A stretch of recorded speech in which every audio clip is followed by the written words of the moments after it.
Welcome back. Whether it's Pride, the Raptors, or the upcoming Caravana, the streets of Toronto are really bustling these days with celebrations. But as we saw at the Raptors parade, large crowds, well, there's a risk of injury. So who is liable when someone is injured at a large public event like this? Joining us this morning is personal injury lawyer and founder of Kotak Law Group, Nainesh Kotak. Good to have you this morning with us.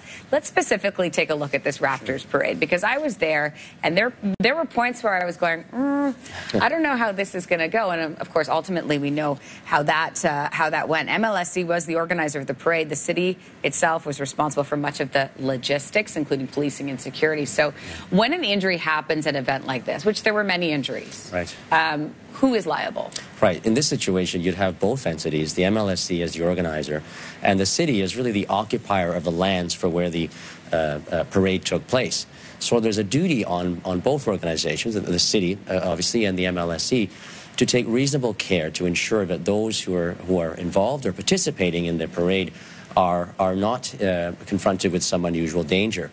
And we really have to look at this year's event. I mean, it was a fantastic event, of course, but there were some serious concerns that are going to have to be looked at next time around. I sort of look at this as maybe it's what could have happened. And it could have been a lot worse. You know, we have a situation where there aren't enough barricades, so people are spilling onto the streets. Now, it's not a demonstration. You can't really control them as much as you would in a demonstration.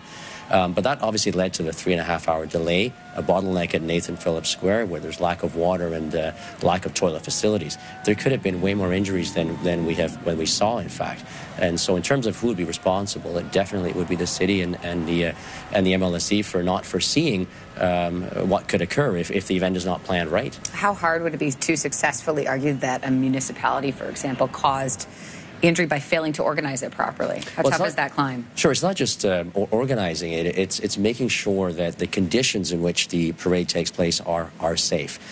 You know, the type of planning that should go in is they should look at events that have occurred throughout North America for parades, similar sporting events, and look at what happened there. Look at the good things that occurred and some problems that occurred, and foresee that. And be careful with that. It is their lands, and certainly it's not just the MLSE. It's a city as well. It's their property, and they should act to ensure in a reasonable way that people are safe who are participating and attending the event. So where do we go from here? What's the advice here? Right. I think, for example, look at the Pride Parade, how that's done. Now, granted, they have a whole year to prepare.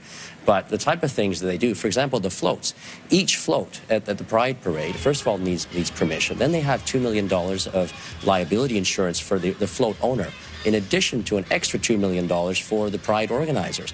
It puts people on notice. It makes them a little cautious in terms of how things are done. Yeah. Nainesh, thank you so much for coming in today. This is hopefully not the only celebration we'll see anytime soon. Hopefully we'll be in the same position next year and a little bit more organized, perhaps. We'll see. Go Raptors, go. Go Raptors, go. Thank you. Thanks so much.